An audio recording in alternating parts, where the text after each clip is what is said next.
Hello, I'm Joe Torres. We begin with two breaking stories in Brooklyn. A large fire erupted on a stretch of businesses on Lee Avenue in South Williamsburg. Firefighters say the inferno burned 9 storefronts. 10 firefighters were injured battling the fire there. Eyewitness News reporter Josh Einiger joins us from the scene. Josh?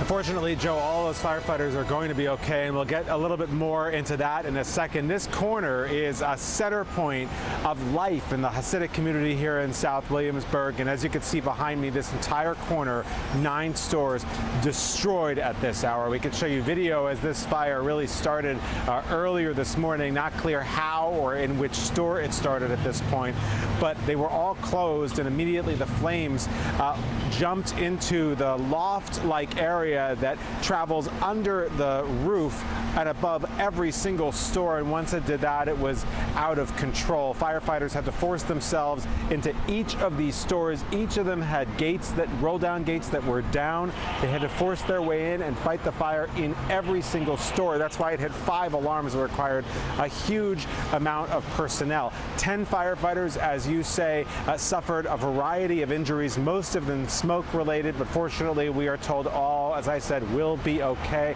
after this very, very difficult fire here this morning.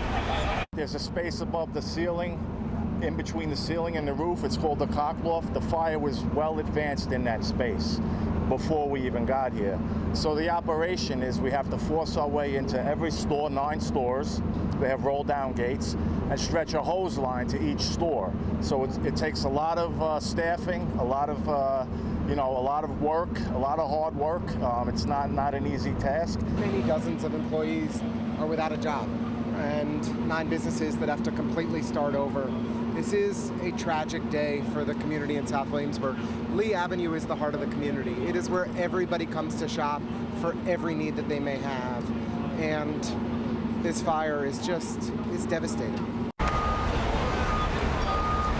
And back live, this fire engine actually just pulled right into what I was showing you, but we were looking right into one of these stores where there actually is smoke still rising. There's another store. You could see just the damage, the devastation that a lot of these store owners are going to come back to. They're moving another engine into position because there's still smoke rising. It's still very hot in there, and they still are not finished putting water on this fire, and that's why they've now sort of had a bit of a shift change here, and they're going to work on that. They will be here well into the night, as will fire marshals, because they have not yet determined what caused all of this. We're live in the South Williamsburg section of Brooklyn. Josh Einiger, Channel 7 Eyewitness News.